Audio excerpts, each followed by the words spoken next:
Good morning, everybody. Thank you for coming. This is our Women's Council of Realtors Broker Owner Manager Mastermind. And today we have our wonderful John Gormley here to talk to us about workplace conflicts and also dealing and how that works in with COVID. So John has, me and Sylvia know him from his wonderful days at Texas Realtors, and he was a wonderful help for us over there, and now he's moved on to Chicago, where he has better summers but harder winters. But we are so happy to have him here today. So John, would you like to get started? Thank you, Angela, and really appreciate the invitation to spend a little time with this group. And it's good to see you and Sylvia, of course, your president-to-be. And there's some other folks on here I know, of course, Jennifer and Will Klein's a new friend of mine who's in, I was in St. Louis briefly, and I think he's in that area. So yeah, let's talk about workplace conflict, and let's hope that the internet holds up. There he is, there's Will, hey buddy. Let's hope that our internet here is not as fast as internet we have up in Chicago area. So let's keep our fingers crossed that the technology gods will be with us this morning.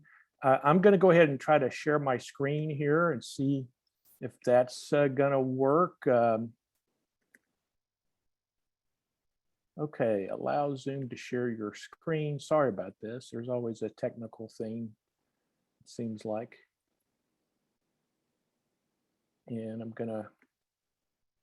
I think it was the update that we had recently. Otherwise, I would have already had this.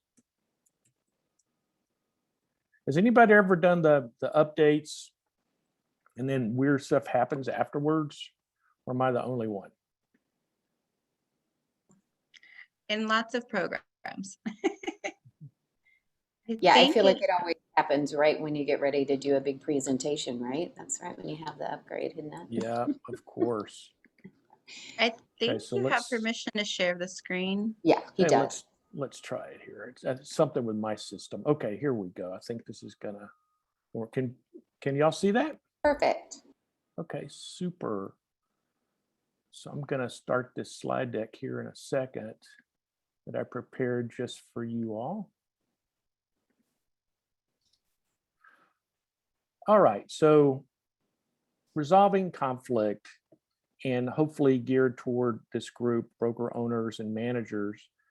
Yeah, this is a big topic, right? I mean, how do we even start to tackle this? And kind of here's where we're at. What I want to start is sort of from a big picture and then funnel down, and you'll see what I mean here in a second. But certainly today, with what we've all been through as a society, the last 18 months going on the last year, people are more stressed than ever, right? I mean, we've had this global pandemic to deal with. We've had political discord. We've had racial injustice, and all those things combined has put extra pressure on everyone.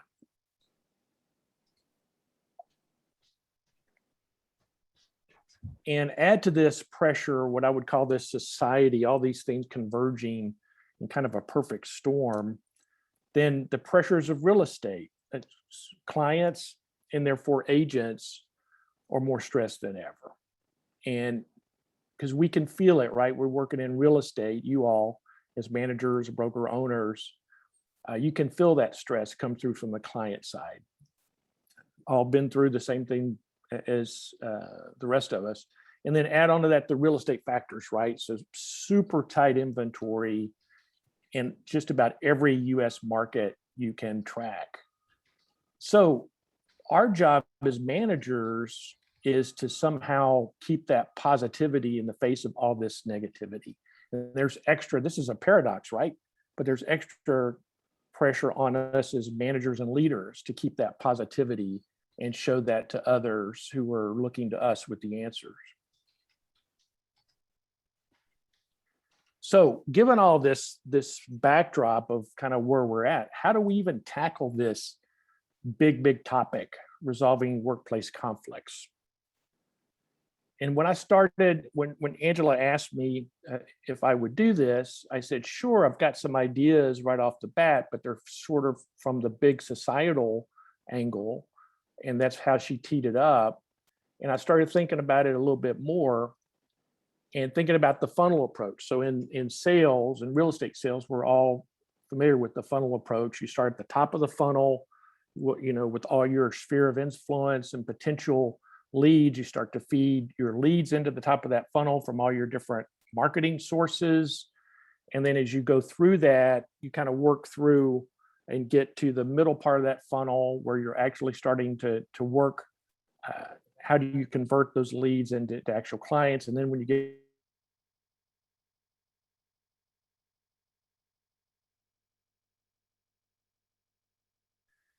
in the new environment we're in, we've certainly talked about this, right? The COVID uncertainty, fear.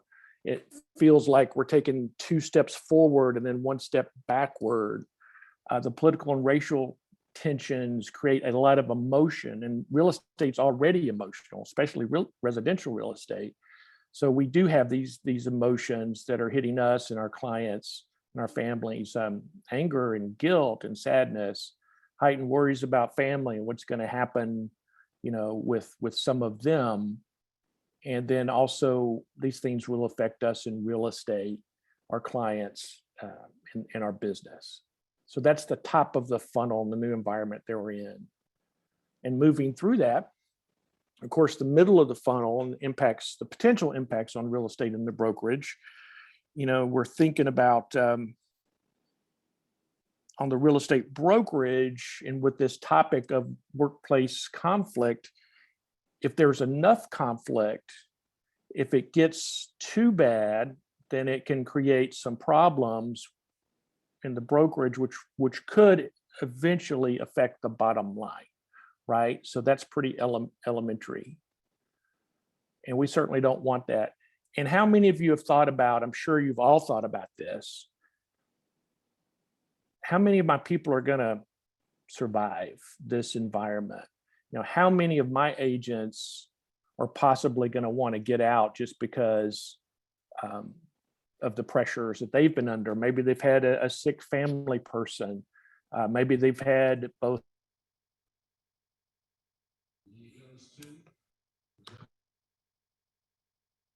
parents been laid off. So you have all those additional pressures potentially. And thinking about as a broker, owner, manager, how many of my folks might not make it through, all of this happening. And I'm thinking about at Main Street Organization of Realtors, we're a realtor association in the Chicago area, western suburbs. We have 20,000 members, so we're one of the larger associations in the country.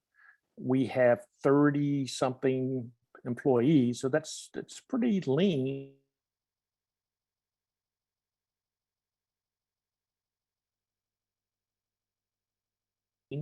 Dealt with similar issues in your brokerages and your organizations. We quickly pivoted. I hate to use that word, but I guess it's going to stick with us, right? As a byproduct of the pandemic. But we quickly pivoted, like a lot of other organizations, and you all, I'm sure, to working remotely, and everybody in setups like I have right here, our entire staff. And this happened in the 3rd week of March 2020, and everybody did great. I mean, and we tracked the metrics on member interactions, phone calls, website. We do the we do a listen 360 feedback. So our net promoter score, we know where the member satisfaction levels are, and they're already 70 to 80%, even through the pandemic. We were averaging more than 6,500 live member calls answered by our staff every month. 6,500 a month is kind of on the low end now. So we know that we were serving our clients, which are the members of Main Street, and doing periodic check-ins via Zoom with our staff to see how they're doing, phone calls all the time, touch base, how's it going? How are you doing? How are you holding up personally? And when we finally brought the staff back, and I'm using this just as an example, I think it could be transferable to the brokerage. model. When we finally brought our staff back, which was after July 4th of this year, what I noticed was initially the staff was really happy to be together. I mean, you could see them, at each other's desks and talking, keeping the distance, but being super glad to see each other again after all that time. And then after about a week, maybe not so much. Some of them weren't used to being in that work environment together and hearing the loud conversations come across the cubicle walls. So there was that initial glad to be back together, and then after pretty quickly, actually, hey, I'm sick of being around these people. And maybe you've kind of seen that too. So it's not an easy thing to try to navigate. And at the brokerage level, it's probably a little bit different, I'm guessing, because real estate offices, a lot of realtors work in the field. But I guess the point here is, are people mentally in the same place as they were pre-pandemic? Is it back to business as usual? I don't think so. I mean, I think it's to wear my Captain Obvious socks. The new normal is going to be quite different from what we knew even 2 years ago. So what about the bottom of that metaphorical funnel, people to people? That's kind of where, things get serious and the rubber meets the road. How do we deal with those conflicts? So the next part, what we'll be covering is just some ideas, some tips and ideas about how to deal with actual conflict when it arises. So yeah, because of everything we've been through, agents may not want to be around each other like they did before. And I want to hear you. We're going to have plenty of time here at the end to talk about this and have Q&A and real discussion. So I want to hear what you've seen. People may, in fact, have changed. The old person, agent you knew back in 2019, probably not going to be the same person here as we go into the fourth quarter of 2021. So yeah, some will crave human interaction and those live meetings, sales meetings. Others may have lower limits. They might have a time limit that hits them. After an hour being together, they're getting fidgety and I got to get out of here. I got to get some space. I got to get some fresh air. So all those things could be happening. And of course, no one's the same, right? In real estate, we celebrate a wonderful diversity and diversity in all its forms, and diversity of opinion and diversity of people's personalities is definitely there.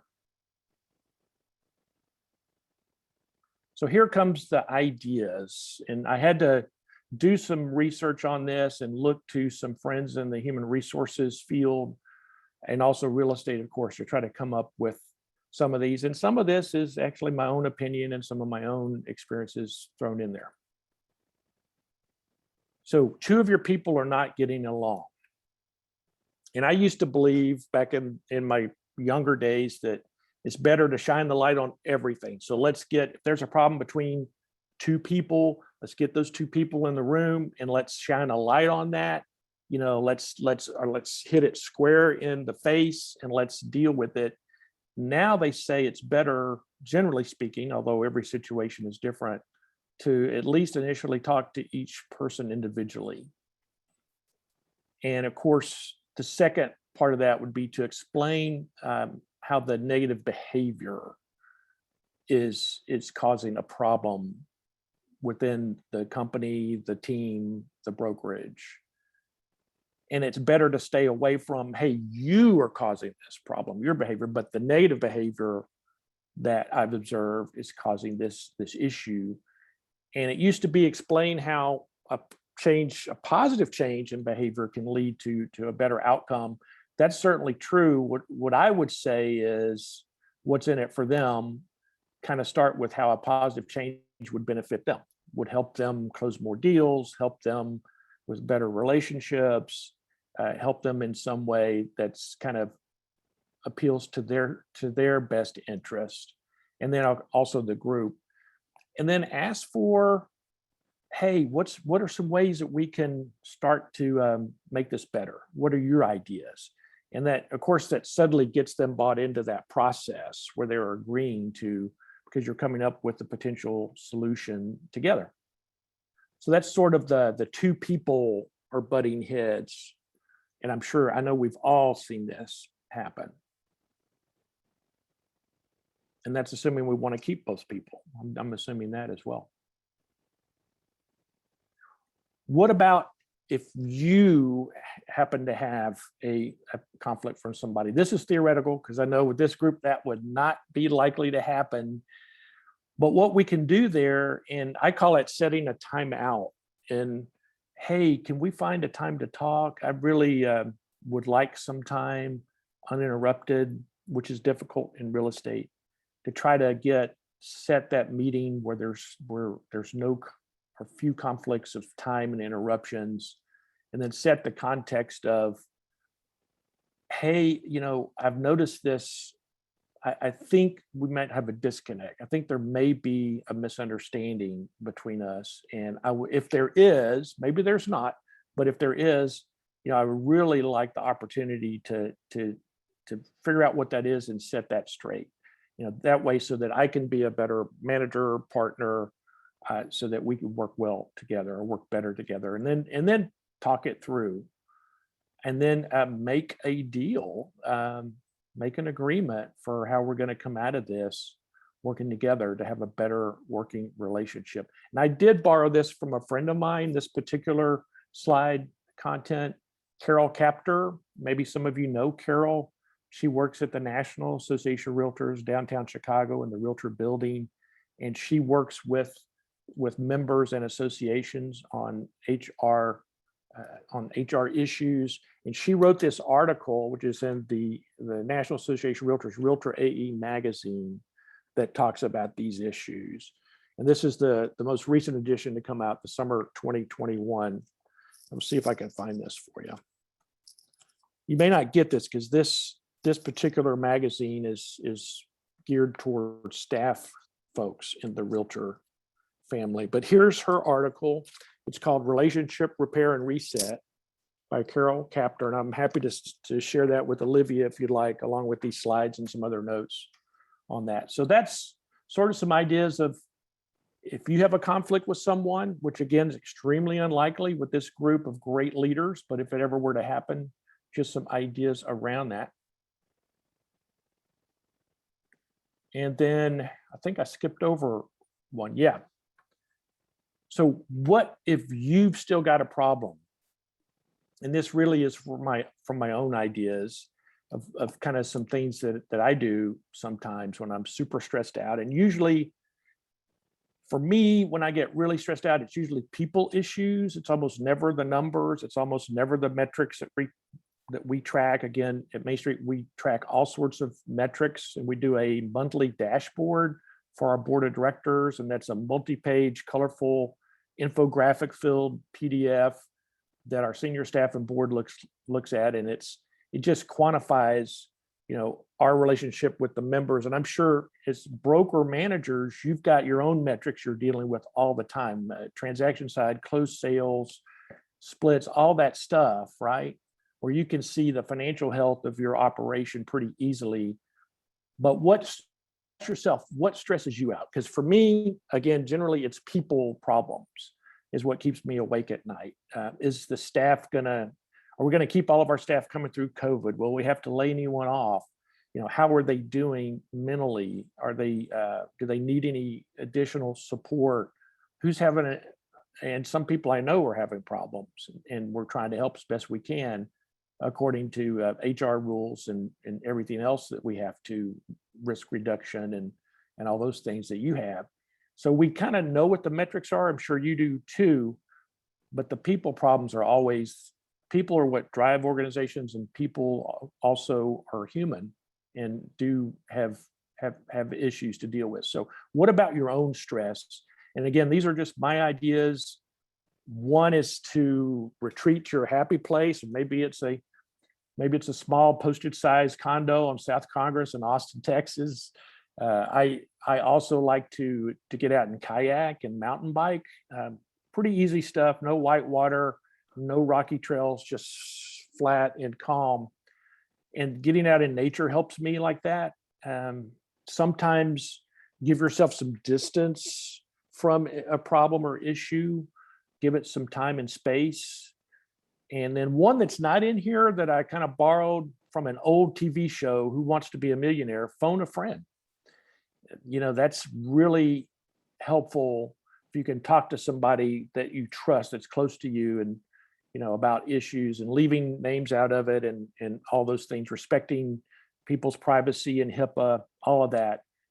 Phone a friend can help a lot. Have somebody to talk to that cares about you and your mental well-being. And then at the end of the day, as serious as business can be and as life can be, and realize that it's only real estate.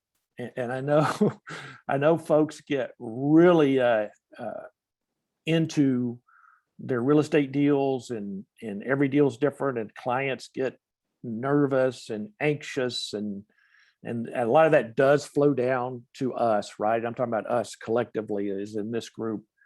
But at the end of the day, it's only real estate. I mean, some of us may have folks working as first responders, working in healthcare. That's a little tougher, right? So give us a perspective set on that. And that's really my thoughts. I promise Angela would be short, short and sweet, Angela. I hope I lived up to your promise, but I'm certainly wanting to stop to share here and get some thoughts and feedback and get your stories. So I have a question. Let's see. So what do you do when you have two employees who they don't have to work together, but they work in the same company and they genuinely dislike each other, and you can't really figure out why, just like some people just don't get along with other people, but they don't work together, like on a team or on a project or anything like that. They just happen to work in the same company. Do you just let it be? Or is there a way to talk to them, to get them to just keep that to themselves, and just go with a professional vibe, or how would you approach that? Yeah, I mean, that's a tough one, Angela, and a great question. I think I would, if it's possible, to try to keep them separated. I remember that song from the 90s by The Offspring, "Got to Keep Them Separated." It comes in with that guitar. I don't know if any of you remember that. It looks like Terry remembers that. The song goes on to talk about teenage lawbreakers. So I don't want to go there, but if you can keep them separated to some degree, that would be great. But if you have to intervene, then you might start with the one-on-one before you bring them in as a group and say, hey, this, you're important to the company and you just don't seem to get along with this other person. There's a way that we can mitigate that and minimize that, for the good of the group and the company. So I guess first, try to keep them separated. Secondly, talk to them individually. And third, if you have to, send them both down together. Before that third point, I would probably talk to an HR professional. If you get to that, before you do that, just to make sure, that you've got everything covered there, and there's no liability or any of those concerns. I kind of wish that we had done something like that, because we did lose somebody through the pandemic on our staff. And again, we're 20,000 members and 30 to 32 full-time employees. We're very lean. We lost an event planner. I'll just tell this story because it fits to your question. And we did everything we could during the pandemic. We did cross-train on website updates, but events, we only had one event planner on our staff, and events were not happening for a year and a half. So we did our best to keep that person employed. But when we came back, remember I told you that story about people came back initially, they were happy to be together and then they weren't. Well, what happened when people came back in the office after the July 4th break is that the event planner and their supervisor were in close proximity and figured out they did not get along well. and they had a personality conflict. So I was seriously thinking about, how do you keep them separated? I was thinking about making a change where that person reported to a new supervisor, had a different new boss, and the damage was done, couldn't get that done, and they gave their resignation, they gave their notice and left. So I'm not saying that's going to happen to you, but those three things: keep them separated, talk individually, talk as a group, might help. I can relate to it because I wished I had separated those two first and then addressed it, but we did lose one of our folks, but because they had a personality conflict with their boss. So hope that's helpful. So John, first I want to thank you for putting that song in my head because it's going to be there all day. Hey, Will, how you doing? I'm good. Hey, I wanted to kind of confirm one of the things you said was this last year I've served as an ombudsman for the association, and keep starting with talking to the individuals separately has been really key in those situations, because I think people will share more with you. Obviously, if the other person's not in the room, sometimes they try to bring everybody together and hash it out, but it definitely works better if you at least take that time to talk to each person individually. I think that helps a lot. So I know you said that. I just want to confirm that I totally agree with that through experience. Thank you. I appreciate that, Will. That's using the Pro Standards Ombudsman process. That's a great tie-in there. And before this meeting started, we were talking about Chicago's great winters, mild summers, but the summers in Chicago are great, but the winters are cold. Texas, with some of our folks, and I have some experience living in Texas, it's the opposites, right? 180 degrees opposite of that, Sylvia Seabolt, president-elect, because of great winters in Texas, but the summers are super hot. Now, Will Klein, I happen to know on good authority, lives in the St. Louis, St. Charles, Missouri area where you have 4 distinct seasons, which is a good thing to have. 4 distinct seasons, yeah. I did grow up in Wisconsin, so I'm very familiar with the Chicago weather. So, yep, definitely. Any other thoughts, questions from this group? I know this is a great group that's had good experience with management and helping your agents.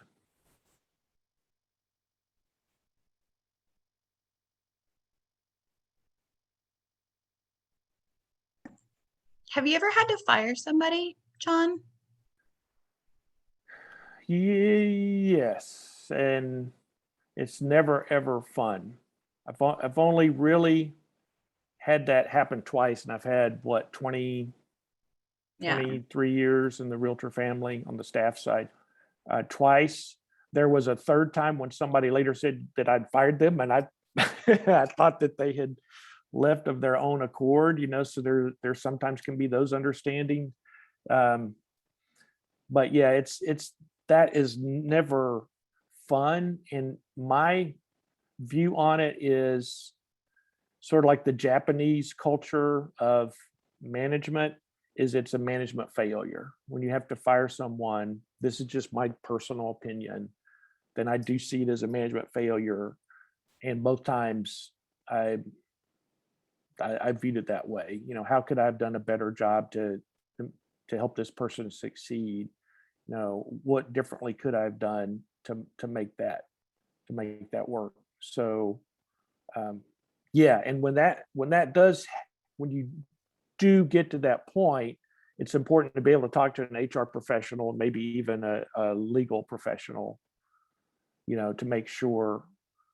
What we would try to do at Main Street is to make sure that there's any sort of compensation, no matter what it is. And this mostly applies on the staff side of, remaining vacation and sick days. Make sure all that's paid out right away and not delayed at all, just to treat that person extra right, as good as you can. But yeah, they say, what's that saying? Be slow to hire and quick to fire. It's not always easy. We try to be slow to hire. We have a process and I let other people handle it because they're really good at it. that looks at the qualifications first for the position. And with 30 positions, 30 to 32, everyone's a staff specialist. Every position calls for a very unique background and unique skill sets. But then the third test is the cultural fit. But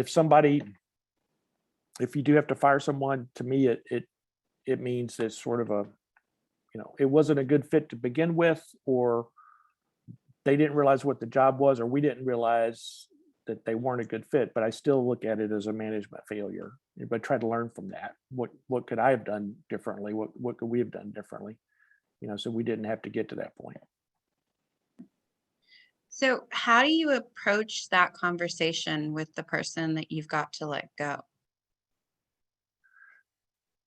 Well, when it comes to that, the best thing really is short and sweet, and have everything. Hey, this is not working on either side, and so we're going to have to let you go. And here's your pay, and here's the benefits, and here's the phone numbers, that you can access. That part of the benefits, if they're a staff person,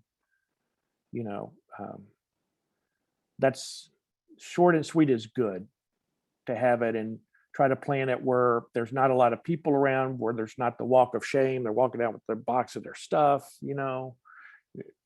try to be super respectful and super empathetic in those cases, I would say.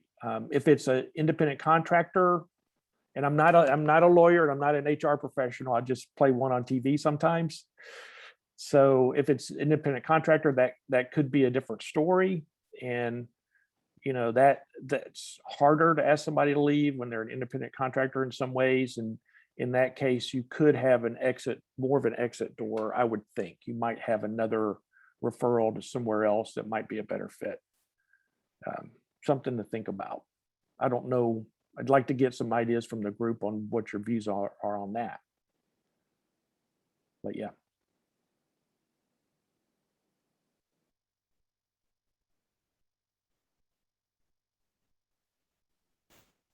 Alrighty. Does anybody else have any other questions or comments for John?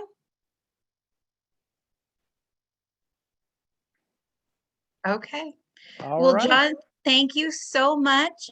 I really appreciate you taking time out of your vacation to visit with us. That was super awesome of you. And I really appreciate your insight in dealing with these types of situations. Now, if you all saw the agenda that I posted in the chat, we have our national conference coming up November 10th through 14th. And we are actually going to have a class on Friday, November 12th at the convention. So that's going to be on Friday from 12 to 12:45. So we'll get to see everybody in person, and maybe we'll run into you as well, John. Are you going to be there? I am. I look forward to seeing you all out there. And thanks, Angela, for the invitation. I hope this had some useful nuggets, and keep on leading and keep on managing. And great to see everybody. Thank you. Great to see you. Thank you. Yeah. And then our next meeting will be October 18th. So thank you all very much for coming, and we'll see you guys then. Take care.